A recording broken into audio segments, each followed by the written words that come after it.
स्वागत है आपका हमारे चैनल पे। तो अभी प्रैक्टिस सेट का सीरीज चल रहा था। अब है ये आर्ट ऑफ टीचिंग का, जो कि फाइनल रिवीजन है। शिक्षण कला से जो आंसर आने वाले हैं वो सभी प्रश्न आप इस सेट में देखेंगे। तो बढ़ते हैं हम अपने सेट प्रश्नों की तरफ। इस सेट का पहला प्रश्न है, शिक्षण एक टीचिंग है। इसका सही उत्तर हो जाएगा ऑप्शन नंबर डी। ए और सी दोनों हो जाएगा इसका राइट आंसर। शिक्षण क्या है? कला है, आर्ट है और आश्रित क्रिया या आश्रित क्रिया है। अगला प्रश्न है, निम्न में से कौन सी अच्छे शिक्षण की विशेषता नहीं है? इसमें पूछा जा रहा है अच्छे शिक्षण की जो विशेषता नहीं है वह क्या है? स्वेच्छाचारी, जनतांत्रिक, सहानुभूति भूतिपूर्ण, वांछनीय सूचनाएं देने वाला। इसका सही उत्तर हो जाएगा ऑप्शन नंबर एक। ऑप्शन नंबर एक इसका राइट आंसर हो जाएगा। अगला प्रश्न है, शिक्षण के बारे में निम्नलिखित में से कौन सा अधिक सही है? तो कौन सा अधिक सही है? इसका सही उत्तर हो जाएगा ऑप्शन नंबर थ्री। शिक्षण कार्यों की एक प्रणाली है जिसका उद्देश्य सीखने का उत्पादन करना है। इसका राइट आंसर हो जाएगा ऑप्शन नंबर थ्री। अगला प्रश्न है, विधि परिशिक्षण देता है। तो विधि परिशिक्षण क्या देता है? इसका सही उत्तर हो जाएगा सभी। रचनात्मक सोच, तर्क और आलोचनात्मक निर्णय। इसका राइट आंसर हो जाएगा ऑप्शन नंबर डी। व्यवहार में परिवर्तन परिणाम है, वह क्या है? इसका राइट आंसर हो जाएगा अधिगम है, यानी कि लर्निंग है। ट्रांसफॉर्मेशन रिजल्ट जो है वह लर्निंग है। ऑप्शन नंबर ए इसका राइट आंसर हो जाएगा। शिक्षण अधिगम प्रक्रिया का सबसे महत्वपूर्ण घटक है। इसका सही उत्तर हो जाएगा लर्नर, यानी कि अधिगम करता। जो शिक्षण अधिगम प्रक्रिया है उसका सबसे महत्वपूर्ण जो घटक है वह है लर्नर। अधिगम का नियम है। तो अधिगम का नियम क्या है? यह है अभ्यास का नियम। ऑप्शन नंबर सी इसका राइट आंसर हो जाएगा। अगला प्रश्न है, अधिगम प्रतिफल यानी लर्निंग आउटकम का संबंध है। किससे संबंध है? यह शिक्षार्थी से संबंध है, स्टूडेंट से संबंध है अधिगम प्रतिफल का। अगला प्रश्न है, निम्नलिखित में से मनोज्ञात्मक क्रिया शामिल है। इसका सही उत्तर हो जाएगा कोई नहीं, यानी कि यह शारीरिक क्रियाओं से शामिल होता है। ये पैनल चर्चा नहीं है, इसका व्याख्यान नहीं है और दल शिक्षण नहीं है। इसका राइट आंसर हो जाएगा इनमें से कोई नहीं। अधिगम कदाचित लर्निंग अधिगम कदाचित है। तो यह क्या होते हैं? यह औपचारिक एवं अनौपचारिक दोनों होते हैं, यानी फॉर्मल और इनफॉर्मल दोनों होते हैं। इसका ऑप्शन नंबर सी इसका राइट आंसर हो जाएगा। अगला प्रश्न है हमारा, अधिगम प्रक्रिया में शामिल है। तो क्या शामिल है? अर्जित करना भी, अंतःग्रहण करना भी और भंडारण करना भी। इसका राइट आंसर हो जाएगा option number D. Option number D इसका राइट आंसर हो जाएगा। आत्मनिर्देशित अधिगम यानी कि सेल्फ डायरेक्टेड लर्निंग अग्रसर करता है। किस चीज में अग्रसर करता है? या गहन अधिगम में भी, समृद्ध अधिगमन में भी और प्रश्न पूछना भी। तो इसका सही उत्तर हो जाएगा option number D. Option number D इसका राइट आंसर हो जाएगा। अगला प्रश्न है, क्लासिकल कंडीशनिंग। क्लासिकल कंडीशनिंग क्या होता है? तो यह साहचर्य अधिगम होता है। इसका राइट आंसर हो जाएगा ऑप्शन नंबर ए। मल्टीग्रेड शिक्षण के दौरान समूहीकरण करते समय शिक्षक को निम्नलिखित नहीं करना चाहिए। यहाँ पे क्वेश्चन है नहीं करना चाहिए। इसका सही उत्तर हो जाएगा समूह गतिविधियों में खुद को शामिल। ऑप्शन नंबर थ्री इसका राइट आंसर हो जाएगा। और शामिल करना चाहिए तो केवल 4 से 5 छात्रों के समूह बनाएं, छात्रों को एक समूह से दूसरे समूह में जाने की अनुमति दें और छात्रों की बातचीत की जांच करें। अगला प्रश्न है, प्रतिनिधि अधिगम होता है। इसका सही उत्तर हो जाएगा ऑप्शन नंबर एक, दूसरों का अवलोकन करने से, यानी ऑब्जर्विंग अदर, दूसरों का अवलोकन करने से प्रातिनिधिक अधिगम होता है। अगला प्रश्न है, उस ढांचे का नाम बतलाइए जो शिक्षण और सीखने के रचनावादी दृष्टिकोण के बारे में बात करता है। तो इसका सही उत्तर हो जाएगा ऑप्शन नंबर डी, राष्ट्रीय पाठ्य चर्चा की रूपरेखा, एनसीएफ 2005। इसका सही उत्तर हो जाएगा ऑप्शन नंबर डी। संज्ञात्मक क्षेत्र सृजन करता है, इसका सही उत्तर हो जाएगा नवीन ज्ञान, यानी न्यू नॉलेज जो है वह संज्ञानात्मक क्षेत्र को सृजन करता है। अगला प्रश्न है, अनुदेशात्मक उद्देश्य यानी कि इंस्टर्नल पर्पस में पहचानने का संबंध है।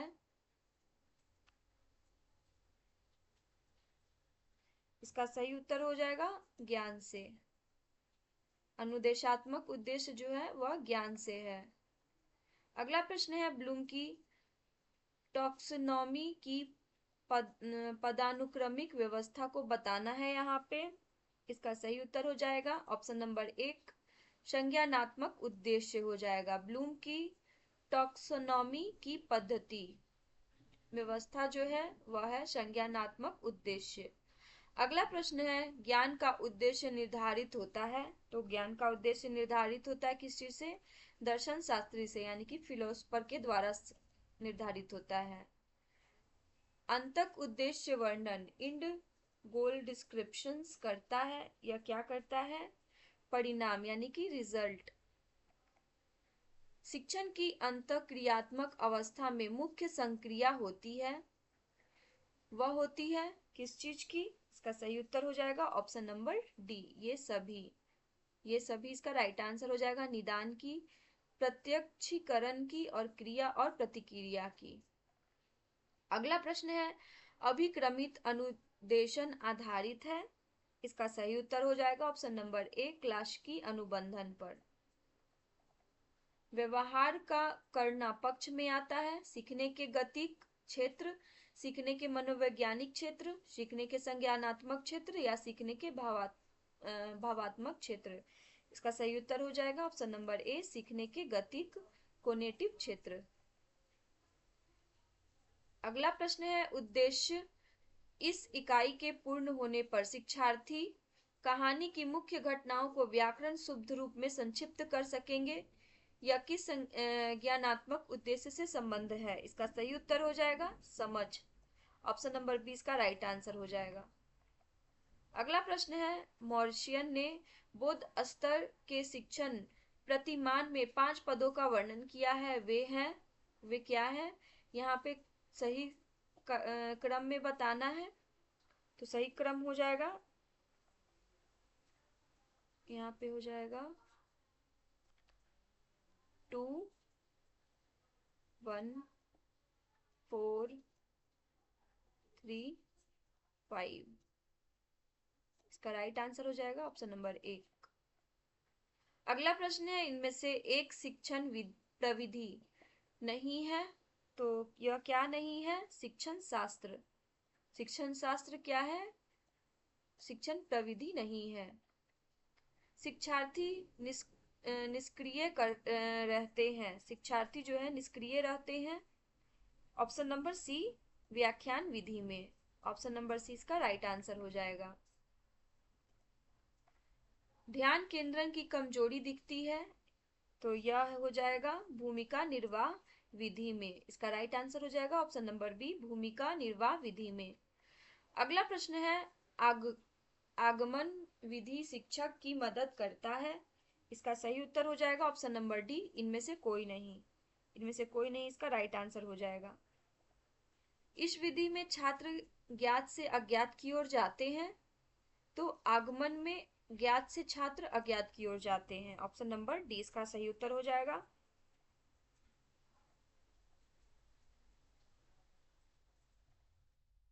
अगला प्रश्न है, शिक्षण की किस विधि में विद्यार्थियों को खोजकर्ता या आविष्कारक के स्थान पर रखा जाता है? इसका सही उत्तर हो जाएगा ऑप्शन नंबर डी, यूरिस्टिक विधि में। यूरिस्टिक विधि इसका सही उत्तर हो जाएगा। अगला प्रश्न है, शिक्षण की पारंपरिक विधि की विशेषता है, तो वह क्या है? वह है खली और वार्ता। ऑप्शन नंबर ए इसका सही उत्तर हो जाएगा। सूत्र नियम से उदाहरण प्रक्रिया है, इसका सही उत्तर हो जाएगा ऑप्शन नंबर बी निगमन विधि। ऑप्शन नंबर बी इसका सही उत्तर हो जाएगा। अन्योन अनुन अनुन्यन क्रिया में शामिल है, इसका सही उत्तर हो जाएगा सभी। वाद विवाद भी है, प्रश्न भी है और सहायक शिक्षण सामग्री भी है। अगला प्रश्न है, निम्न में से कौन सी शिक्षण विधि प्रगतिवादी सिद्धांतों पर आधारित है? तो इसका सही उत्तर हो जाएगा ऑप्शन नंबर 4 समस्या समाधान। ऑप्शन नंबर 4 इसका राइट आंसर हो जाएगा। वह शिक्षण विधि प्रगतिवादी सिद्धांतों पर आधारित है। अगला प्रश्न है हमारा, प्रभावकारी शिक्षण विधि है, तो वह प्रभावकारी शिक्षण विधि क्या है? इसका सही उत्तर हो जाएगा अनन्य क्रियात्मक व्याख्यान, इंटरैक्टिव लेक्चर। इसका सही उत्तर हो जाएगा। अगला प्रश्न है, शैशवावस्था के लिए उत्तम शिक्षण विधि है, इसका सही उत्तर हो जाएगा मॉन्टेसरी विधि, खेल विधि, किंडरगार्टन विधि। ये सभी हो जाएंगे। ऑप्शन नंबर 4 इसका राइट आंसर हो जाएगा। अगला प्रश्न है, संश्लेषण का अर्थ है, तो संश्लेषण का अर्थ क्या है? नवीन विचार भी है, नवीन वस्तु भी है, अद्वितीय उत्पाद भी है। तो इसका राइट आंसर हो जाएगा option number D. Option number D उपरोक्त सभी। दल शिक्षण टीम टीचिंग मिलकर काम है, तो वह क्या है? वह है दो या दो से अधिक शिक्षक का। दल शिक्षण जो है मिलकर काम दो या दो से अधिक शिक्षक का होता है। अगला प्रश्न है, निम्नलिखित में से कौन सी विधि कक्षा में काफी बार उपयोग की जा सकती है? तो वह क्या की जा सकती है? तो वह की जा सकती है ऑब्जर्वेशन की जा सकती है, यानी कि अवलोकन की जा सकती है। शिक्षण विधि का चयन करते समय निम्न में से किसको ध्यान रखने की आवश्यकता नहीं है?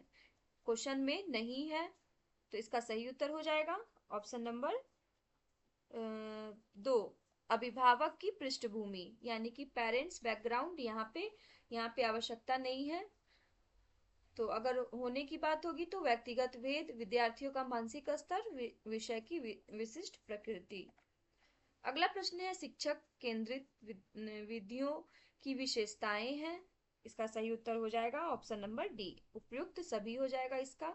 औपचारिकता, शिक्षा की संप्रभुता, नवीन तकनीकों की अवहेलना।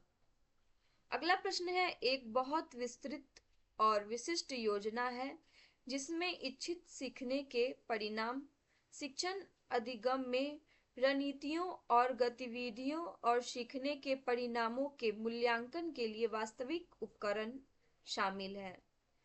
तो इसका सही उत्तर हो जाएगा option number A. Option number A इसका राइट आंसर हो जाएगा पाठ योजना।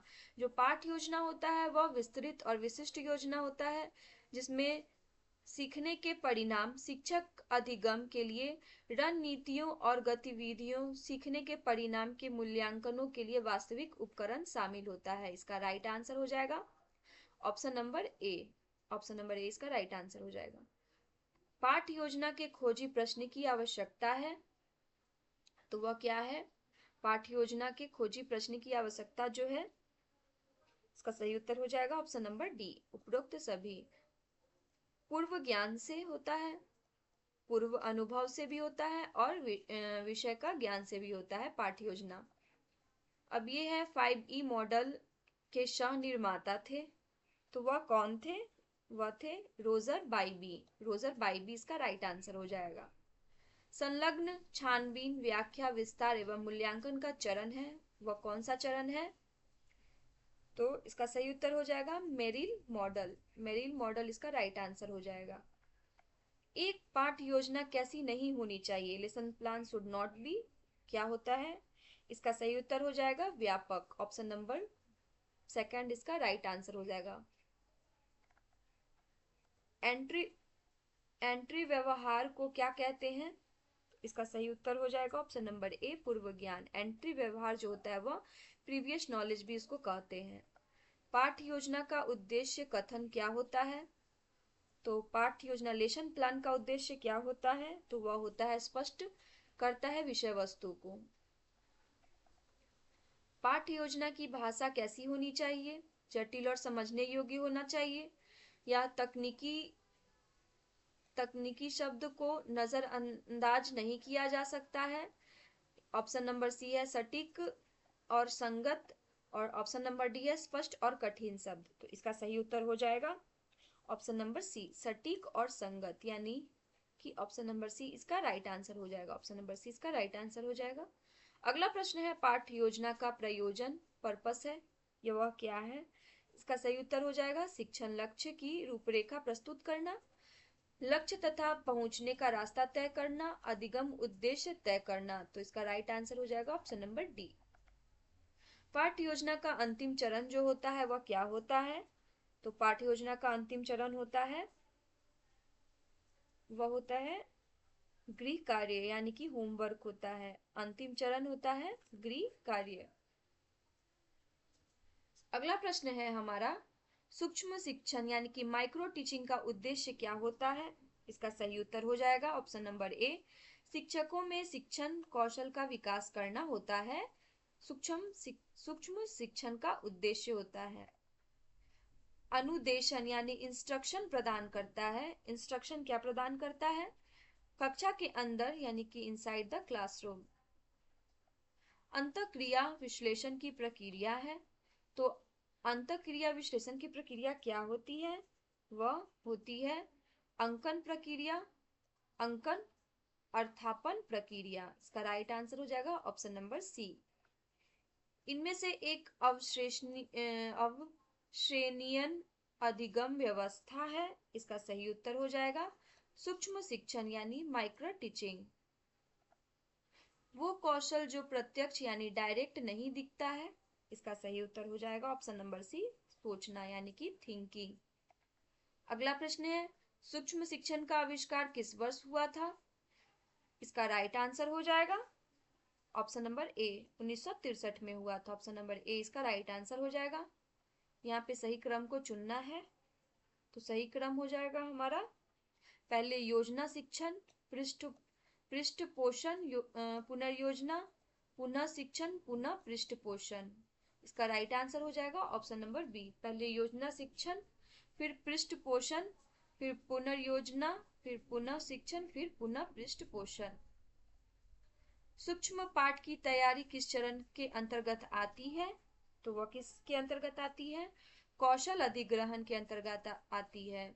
स्किल की स्थिति यानी कि कौशल अधिग्रहण, इसका राइट आंसर हो जाएगा। एक रचनात्मक बच्चे के होने की संभावना है। इसका सही उत्तर हो जाएगा अपसारी सोच। अपसारी सोच इसका राइट आंसर हो जाएगा। सूक्ष्म शिक्षण यानी माइक्रो टीचिंग अधिक प्रभावी होता है। इसका सही उत्तर हो जाएगा ऑप्शन नंबर बी, शिक्षण अभ्यास के दौरान। शिक्षण अभ्यास के कारण, दौरान के कारण शिक्षण अभ्यास की सूक्ष्म शिक्षण अधिक प्रभावी होता है शिक्षण अभ्यास के दौरान। ऑप्शन नंबर बी इसका राइट आंसर हो जाएगा। अगला प्रश्न है सूक्ष्म शिक्षण एक बेहतरीन उदाहरण है। तो सूक्ष्म शिक्षण किस चीज का उदाहरण है बेहतरीन? इसका सही उत्तर हो जाएगा अनुकरण के लिए। अगला प्रश्न है निम्नलिखित में से कौन सा कौशल सूक्ष्म शिक्षण का नहीं है? इसका सही उत्तर हो जाएगा चित्रकला कौशल यानी ड्राइंग स्किल। अगला प्रश्न है हमारा प्रशिक्षण यानी कि ट्रेनिंग द्वारा किया जा सकता है, वह क्या किया जा सकता है? कौशलों का विकास, स्वस्थ आदतों का विकास या कृत्रिम व्यवहारों का निर्माण, इनमें से कोई नहीं। तो यह किया जा सकता है कौशलों का विकास यानी स्किल डेवलपमेंट। शिक्षक परिशिक्षण यानी टीचर ट्रेनिंग क्यों आवश्यक होती है? तो शिक्षण कौशल को बढ़ाता है। तो इसका सही उत्तर हो जाएगा ऑप्शन नंबर सी, ए और बी दोनों होगा। विद्यालय संगठन को समझना भी इसका आंसर होगा। कक्षा स्थापित यानी क्लासरूम सेटअप करना उदाहरण होता है, वह कक्षा प्रबंधन का होता है। अगला प्रश्न है, समावेशी कक्षा में एक शिक्षक को चाहिए, वह क्या चाहिए? इसका सही उत्तर हो जाएगा सभी संस्कृतियों का सम्मान एवं महत्व दे। यानी शिक्षकों का कार्य है कि वह सभी संस्कृतियों को सम्मान दे और महत्व दे। इसका ऑप्शन नंबर सी इसका सही उत्तर हो जाएगा। जब कक्षा का वातावरण सकारात्मक यानी पॉजिटिव इन्वायरमेंट होता है तो क्या होता है? छात्र खुश होते हैं, शिक्षक खुश होते हैं। इसका सही उत्तर हो जाएगा ऑप्शन नंबर सी। अगला प्रश्न है, कक्षा में छात्रों की सीट बदलने से क्या लाभ है? तो बच्चों की कक्षा में हीन महसूस न करें, यह सामाजिक संपर्क एवं भावनात्मक बंधन को बढ़ावा देता है, बच्चों को मुक्त और अधिक आत्मविश्वासी बनाता है। इसका सही उत्तर हो जाएगा, यह सामाजिक संपर्क एवं भावनात्मक बंधन को बढ़ावा देता है। इसका सही उत्तर हो जाएगा ऑप्शन नंबर बी। अगला प्रश्न है हमारा, कक्षा का वातावरण यानी कि इन्वायरमेंट होना चाहिए, या किस तरह का होना चाहिए? तो सकारात्मक और अधिगम करता आवश्यकता, छात्रों को स्वतंत्रता यानी फ्रीडम प्रदान करने वाला, सहयोगी यानी कि ऑप्शन नंबर डी इसका राइट आंसर हो जाएगा। सत्तावादी शिक्षण है, सत्तावादी शिक्षण क्या है? तो वह है शिक्षक केंद्रित यानी टीचर सेंटर्ड है। ऑप्शन नंबर बी इसका राइट आंसर हो जाएगा। पाठ्य पुस्तकों का मूल्यांकन निर्भर करता है, वह किस चीज पे निर्भर करता है? इसका सही उत्तर हो जाएगा उपयुक्त सभी पे निर्भर करता है। इसका राइट आंसर हो जाएगा उपयुक्त सभी।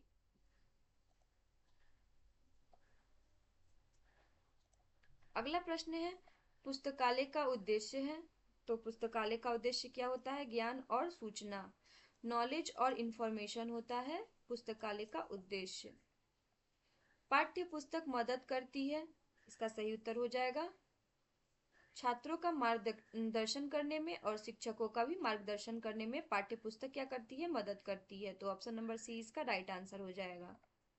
भारत का सबसे पुराना पुस्तकालय यानी ओल्डेस्ट लाइब्रेरी कौन सा है? तो यह है national library of India Kolkata. Option number D इसका राइट आंसर हो जाएगा।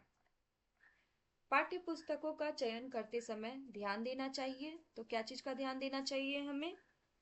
तो पाठ्य पुस्तक का नाम देखना चाहिए, विषय सूची और लेखक, उपयुक्त सभी। इसका सही उत्तर हो जाएगा। ISSN में कितने अंक होते हैं? इसका सही उत्तर हो जाएगा ऑप्शन नंबर सी 8 अंक होते हैं। ISSN का जो फुल फॉर्म होता है इंटर स्टैंडर्ड सीरियल नंबर होता है, जो कि जारी किया जाता है राष्ट्रीय विज्ञान पुस्तकालय के द्वारा जारी किया जाता है। अगला प्रश्न है हमारा, पाठ्य पुस्तक का कक्षा में क्या उपयोग है? तो पाठ्य पुस्तक का कक्षा में उपयोग जो होता है वह शैक्षणिक उद्देश्य होता है। ऑप्शन नंबर बी इसका राइट आंसर हो जाएगा, शैक्षणिक उद्देश्य। अगला प्रश्न है, निम्नलिखित में से कौन सा कथन सत्य नहीं है? नहीं है पूछा जा रहा है। इसका सही उत्तर हो जाएगा ऑप्शन नंबर सी, पाठ्य पुस्तक छात्रों को पढ़ाई में विमुख, यानी कि जो सही हो जाएगा वो पाठ्य पुस्तक के माध्यम से छात्रों की स्मरण शक्ति का विकास होता है, यह सही है। पाठ्य पुस्तक के माध्यम से छात्रों की तर्क शक्ति का विकास होता है, ये भी सही है। तो यहाँ पे नहीं है, सो ऑप्शन नंबर सी। प्रभावी शिक्षक है, तो प्रभावी शिक्षक है जो छात्रों को सीखने के लिए प्रेरित करते हैं, वह प्रभावी शिक्षक होते हैं। अगला प्रश्न है, एक व्यक्ति पेशे के रूप में कब शिक्षण का आनंद ले सकता है? तो एक व्यक्ति जो पेशे के रूप में कब शिक्षण का आनंद ले सकता है? तो वह छात्रों से सम्मान पाकर क्या कर सकता है? शिक्षण का आनंद ले सकता है। उत्तम शिक्षण को न्यूनतम ढंग से किस स्तर पर शिक्षण करना चाहिए? इसका सही उत्तर हो जाएगा अबोध स्तर पर, यानी अंडरस्टैंडिंग लेवल। अबोध स्तर पर उत्तम शिक्षक को न्यूनतम ढंग से शिक्षण करना चाहिए। निम्नलिखित में से कौन सी विशेषता छोटे बच्चों के अध्यापक से अपेक्षित नहीं है? तो इसका सही उत्तर हो जाएगा ऑप्शन नंबर बी, धर्मनिष्ठ। ऑप्शन नंबर बी इसका राइट आंसर हो जाएगा। शिक्षक प्रभावशीलता यानी टीचर इफेक्टिवनेस, इसका सही उत्तर हो जाएगा कि प्रकृति है।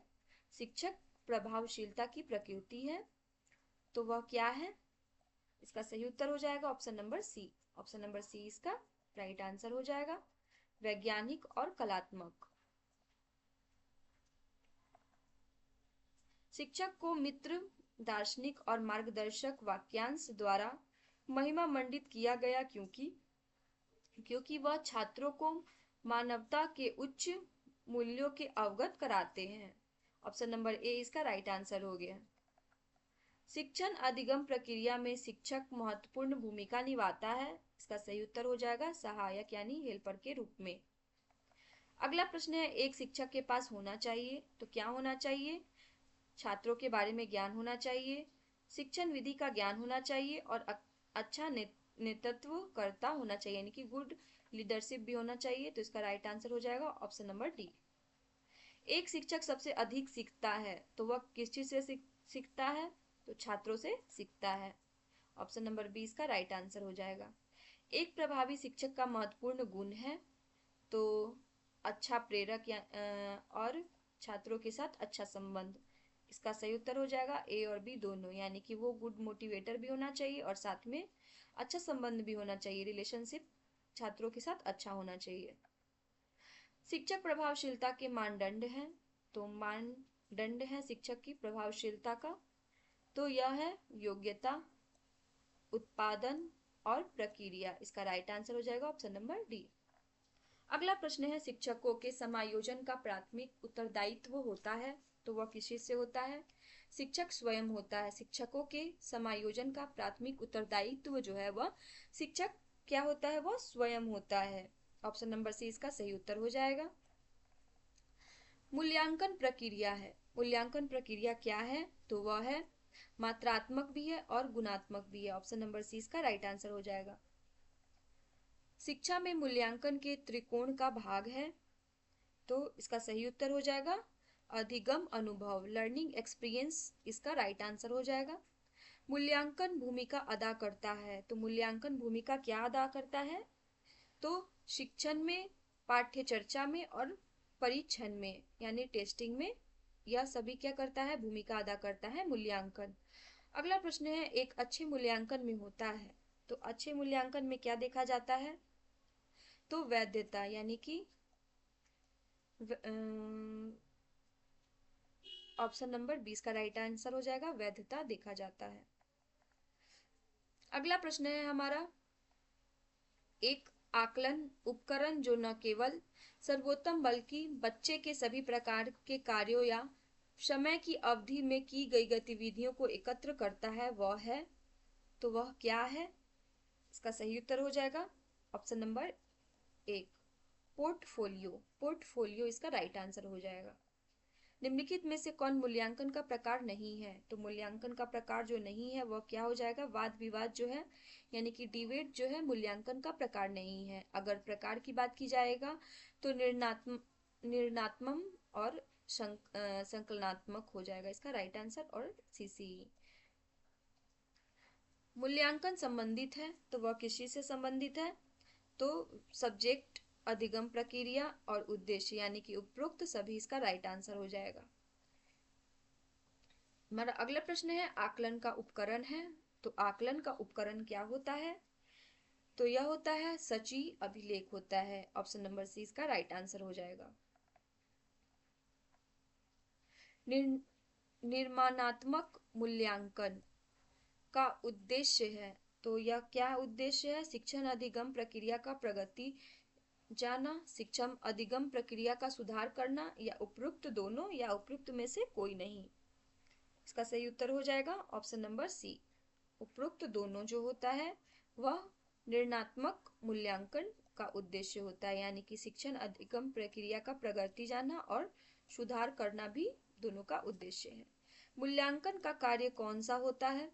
तो मूल्यांकन का कार्य जो होता है वह होता है चयन का, भविष्यवाणी का और निदान का, यानी उपरोक्त सभी इसका राइट आंसर हो जाएगा। बिहार विद्यालय परीक्षा समिति द्वारा संचालित मैट्रिक की परीक्षा का प्रकार जो है बताना है वह कौन सा है? तो यह बाहरी परीक्षा भी होता है, मापदंड संदर्भित परीक्षा भी होता है, संकलनात्मक मूल्यांकन भी होता है। तो ऑप्शन नंबर डी इसका राइट आंसर हो जाएगा।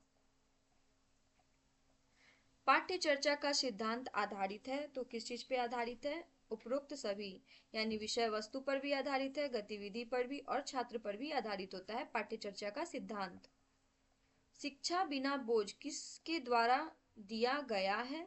इसका सही उत्तर हो जाएगा प्रोफेसर यशपाल के द्वारा दिया गया। ऑप्शन नंबर 20 का राइट आंसर हो जाएगा।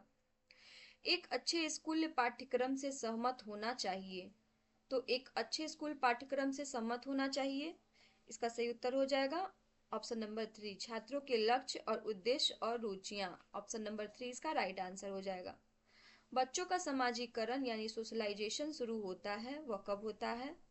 तो वह होता है परिवार से। ऑप्शन नंबर 20 का राइट आंसर हो जाएगा। प्रक्रिया जो बच्चा जो सामाजिक रूप से अनुकूल बनाता है वह कौन सा बनाता है? तो सामाजिकरण। ऑप्शन नंबर सी इसका राइट आंसर हो जाएगा। अगला प्रश्न है हमारा, निम्नलिखित में से कौन सा पाठ्य चर्चा का एक प्रकार नहीं है? तो पाठ्य चर्चा का प्रकार नहीं है क्षमता आधारित, विषय उन्मुख या मूल छात्र उन्मुख। तो इसका सही उत्तर हो जाएगा छात्र उन्मुख, स्टूडेंट ओरिएंटेड इसका राइट आंसर हो जाएगा, जो एक प्रकार यहाँ पे नहीं है पूछा गया है। निम्नलिखित में से कौन सा कथन पाठ्य चर्चा से संबंधित नहीं है? नहीं है क्वेश्चन यहाँ पे फिर से नहीं है पूछा गया है। तो यह छात्रों के अधिगम अनुभव से संबंधित है, यह अध्ययन के कार्यक्रम से संबंधित है, यह शिक्षकों के वृत्तिक विकास से संबंधित है, यह पाठ्यक्रम रूपरेखा से की संरचना है।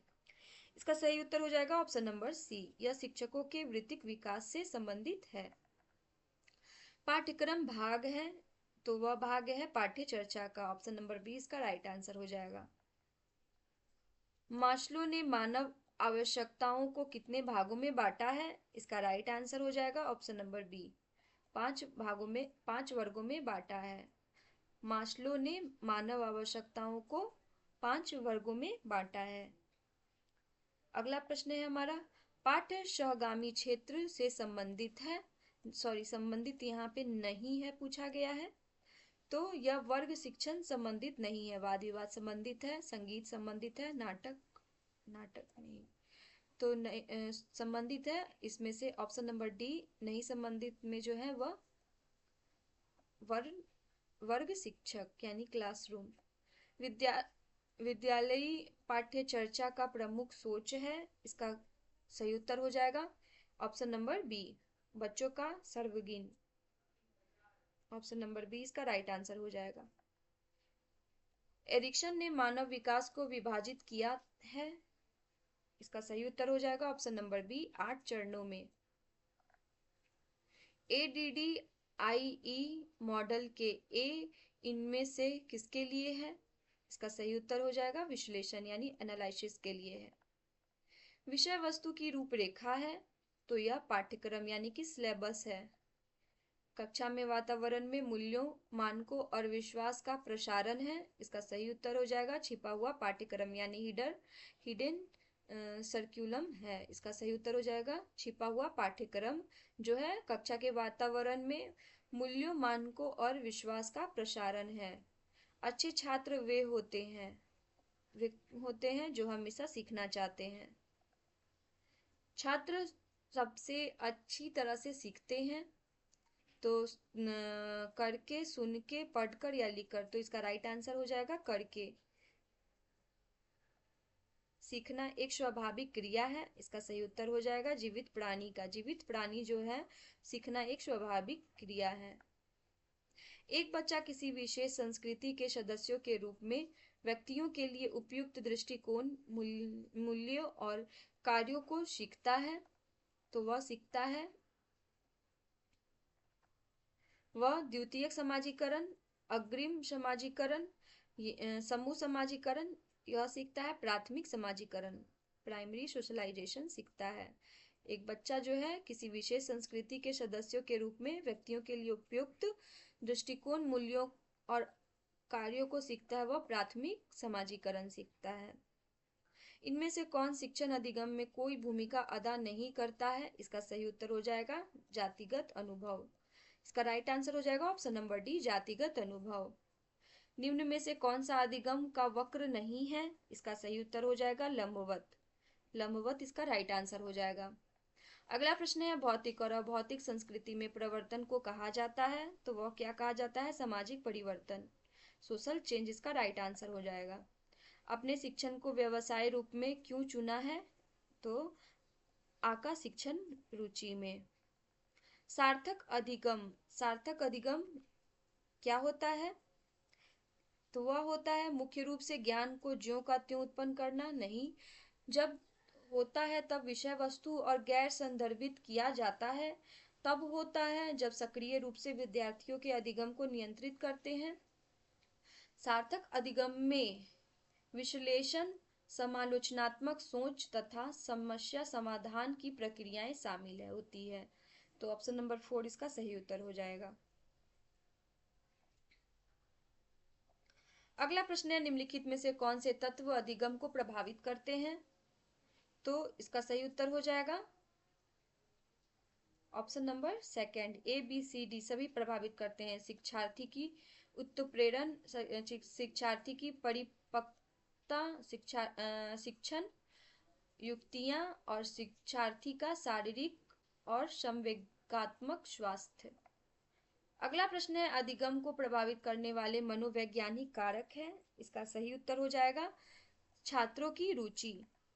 अगला प्रश्न है शिक्षण के दौरान आवाज में उतार चढ़ाव का उदाहरण होता है, तो वह होता है उद्दीपन परिवर्तन कौशल, यानी कि इसका राइट आंसर हो जाएगा पहला। शिक्षण अधिगम प्रक्रिया है, तो शिक्षण अधिगम प्रक्रिया है वह क्या है? तो सरल से जटिल भी होती है, मूर्त से अमूर्त भी होती है, ज्ञात से अज्ञात भी होती है। तो इसका राइट आंसर हो जाएगा ऑप्शन नंबर डी। निम्नलिखित में से कौन सा अधिगम के पठार का कारण नहीं है? इसका राइट आंसर हो जाएगा ऑप्शन नंबर 2, विद्यालय का असहयोग। इनमें से कौन सा कारक शिक्षण अधिगम को प्रभावित नहीं करता है? तो अधिगम प्रभावित नहीं करता है, तो भौगोलिक सीमा नहीं प्रभावित करता है। अधिगम क्षमता निम्नलिखित में से किससे प्रभावित नहीं होती है? इसका सही उत्तर हो जाएगा ऑप्शन नंबर 4, राष्ट्रीयता से अधिगम क्षमता जो है वो प्रभावित नहीं होती है। वास्तविक वस्तुओं को शिक्षण सहायक सामग्री के रूप में दिखाना चाहिए, तो यह क्या हो जाएगा? उपरोक्त सभी हो जाएगा। रुचि को प्रोत्साहित करता है, जिज्ञासा बढ़ाने के लिए और भागीदारी बढ़ाता है। ऑप्शन नंबर डी इसका सही उत्तर हो जाएगा। आयामी शिक्षण सामग्री है, तो आयामी शिक्षण सामग्री होता है मॉडल, चार्ट और वस्तु। ऑप्शन नंबर डी इसका राइट आंसर हो जाएगा। अगला प्रश्न है हेड्स ऑन सीखना का अर्थ है। इसका सही उत्तर हो जाएगा करके सीखना होता है। हेड्स ऑन लर्निंग का अर्थ होता है लर्निंग बाय डूइंग, यानी कि करके सीखना। श्रव्य दृश्य सामग्री है, तो इसका सही उत्तर हो जाएगा चलचित्र। चलचित्र जो है वह श्रव्य दृश्य सामग्री है। ज्ञान को व्यवस्थित और प्रस्तुत करने का आलेखीय उपकरण है, वह क्या होता है? वह अवधारण मानचित्र होता है, यानी कि कॉन्सेप्ट होता है। ज्ञान को व्यवस्थित और प्रस्तुत करने की आलेखीय उपकरण है। स्मारक है, तो स्मारक क्या है? वह है स्मरण सहायक शिक्षक सामग्री। हेड्स ऑन अधिगम यानी कि हेड्स ऑन लर्निंग का लाभ है, वह किस चीज से लाभ है? तो नए कौशल को सीखने में भी लाभ होता है और प्रकृति से अंतःक्रिया के लिए प्रोत्साहन करना से भी होता है। हमारा अंतिम प्रश्न है इस सेट का, शिक्षण कला जो हम लोग आर्ट ऑफ टीचिंग का सेट कर रहे हैं रिवीजन क्लास, उसका अंतिम प्रश्न है यह। निम्नलिखित पुस्तकालय संघों को उनके स्थापना वर्ष के हिसाब से अवरोही क्रम में लिखना है, तो अवरोही क्रम में लिखना है। इसका सही उत्तर हो जाएगा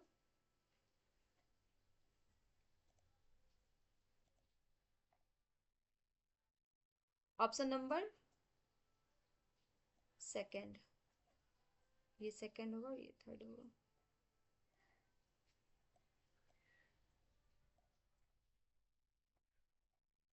तो हमारा सेट का सभी प्रश्न हल हो चुका है। आप लोगों को वीडियो अच्छा लगा हो तो लाइक शेयर सब्सक्राइब जरूर कीजिएगा। वीडियो के अंत तक रहने के लिए धन्यवाद।